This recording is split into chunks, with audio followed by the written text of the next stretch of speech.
Teman BN yang berbahagia, jika kita lihat negara kita ini telah memiliki 3 era semenjak merdeka.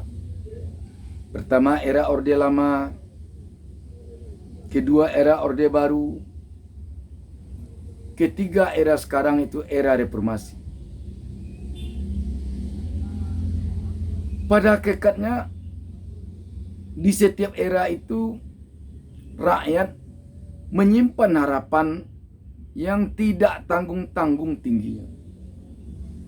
Begitu datang era Orde Lama, rakyat berharap bahwa era kemerdekaan jauh lebih baik dari era penjajahan.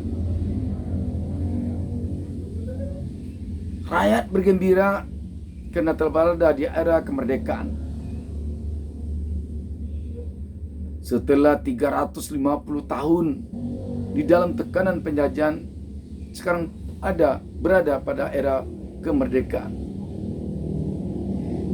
Demikian pula begitu tumbang era Orde Lama, muncul era Orde Baru, rakyat lagi-lagi menyimpan harapan yang sangat tinggi pada era Orde Baru, di mana rakyat punya keyakinan di era Orde Baru inilah nanti hidup mereka akan lebih baik dibandingkan di era Orde Lama.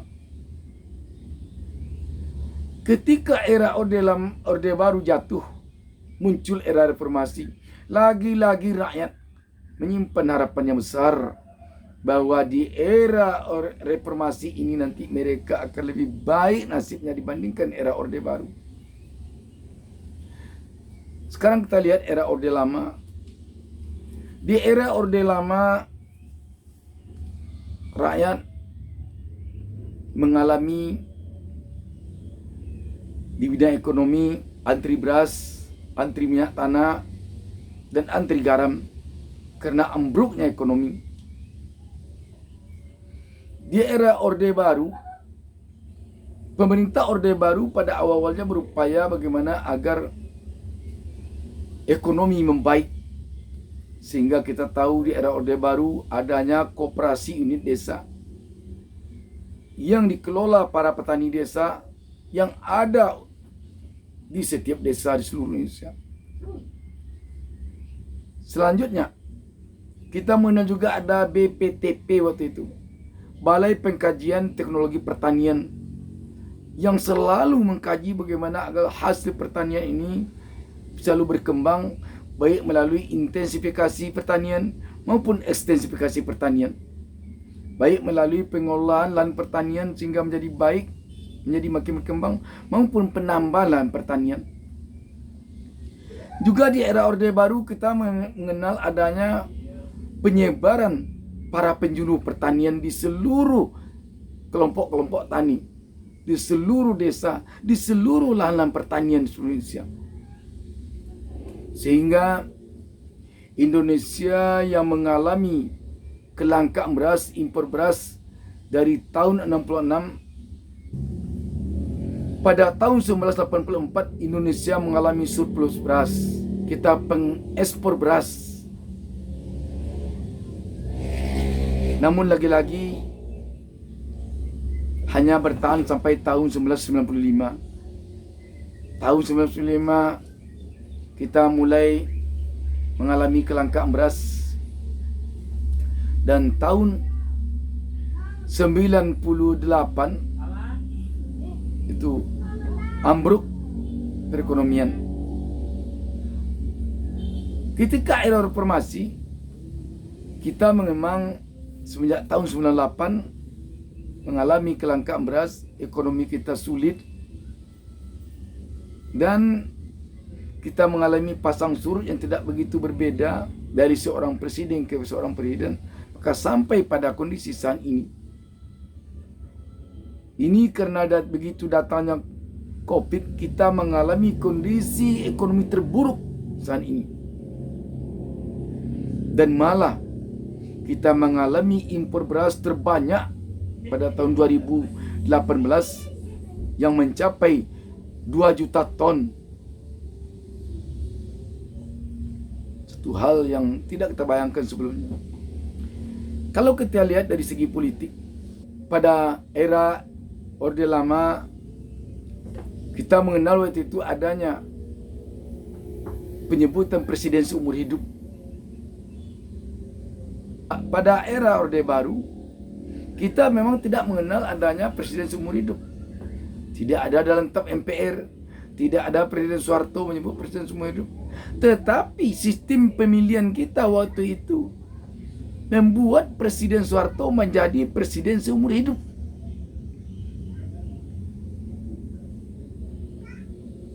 Pada era reformasi ini, kita memang tidak ada menyebut presiden seumur hidup. Apa yang terjadi kalau kita perhatikan dari 3 era ini? Apa bedanya 3 era ini kalau begitu? Kita lihat bedanya hampir tak ada. Yang ada hanyalah kesamaannya. Pada setiap era, di awal-awal era itu kepimpinan-pemimpin kita baik sekali. Jalannya baik. Kalau kita lihat di era Orde Lama, awal-awalnya baik, tapi akhirnya kita memang terjadilah bagaimana kita lihat waktu itu komunis ingin mengacaukan bangsa ini waktu itu. Sampai berakhir pada puncaknya terjadinya gerakan G30 PKI tahun 1995. Era Orde Baru pada awalnya baik sekali. Malahan era Orde Baru mengatakan kita tidak mau presiden Indonesia seumur hidup. Kita tidak mau penyelewengan Pancasila. Banyak. Seluruh apa yang buruk, apa yang jelek di era Orde Lama itu menjadi jargon politik anti itu di era Orde Baru. Tetapi lama-kelamaan itu yang dibuat. Enak rupanya presiden seumur hidup dengan polesan yang berbeda. Kalau di era Orde Lama, ketakutan rakyat adalah pada sebutan kontra revolusi. Kalau ada yang bermusuhan dengan pemerintah penguasa waktu itu, nanti dicap kontra revolusi. Kalau sudah dicap kontra revolusi, berbahaya, bisa ditangkap. Di era Orde Baru memang tidak ada kontra revolusi, tetapi waktu itu yang ada hanyalah subversif. Siapa yang bermusuhan dengan pemerintah, siapa yang bermusuhan dengan penguasa, bisa saja dicap subversif, bisa langsung ditangkap. Kita masih ingat waktu itu Sudomo Pangkop Kantip. Itu. Di era reformasi ini tidak itu, tapi kalau kita sedikit-sedikit radikal. Sedikit-sedikit radikal. Ini juga menakutkan. Di awal-awalnya baik semuanya, tapi akhirnya meniru itu. Kita masih ingat ketika perjuangan menumbangkan Orde Baru dan menegakkan atau memunculkan Orde Reformasi, itu semua pejuang, semua rakyat, semua kita selalu memekikkan dengan lantang kita anti KKN. Kita menjatuhkan era Orde Baru waktu itu karena dia adalah KKN. Dia adalah korupsi, kolusi, dan nepotisme. Kita anti korupsi. Tetapi lama-kelamaan kalau kita lihat sekarang ini apa yang terjadi? Bagaimana KKN sekarang ini? Apakah sekarang ini tidak ada korupsi? Apakah sekarang ini tidak ada kolusi? Golongan kita aja yang naik, koalisi kita aja yang naik. Kalau dulu di era Orde Baru itu partainya 3, partai berkuasa Golkar, semuanya tunduk pada Golkar. Malah ketua partai Harmoko itu mengatakan ketua partai Golkar single majority, betul-betul single majority. Itu. Jadi Di DPR itu semua itu dikuasai oleh partai penguasa. Hanya sekian persen saja tidak. Kalau ada voting pasti kalah. Pemilihan presiden pun itu semuanya dikuasai MPR itu oleh penguasa. MPR itu terdiri dari anggota DPR. Di DPR mayoritas partai penguasa. Ditambah dengan utusan golongan. Yang duduk-duduk di sana itu tokoh-tokoh masyarakat namanya, tapi istri gubernur. Itu. Isi dan rem. Waktu itu. Yang sudah jelas itu kelompok penguasa. Semuanya umumnya adalah dari penguasa. Sehingga kalaupun diadakan waktu itu pemilihan presiden, itu yang kemenang Soeharto terus. Sehingga setiap ada sidang MPR selalu aklamasi menetapkan presiden Soeharto sebagai presiden selanjutnya. Itu aja. Ya, apa bedanya? Kalau begitu apa gunanya ada era ini kalau sama aja ketiga era itu penyakitnya?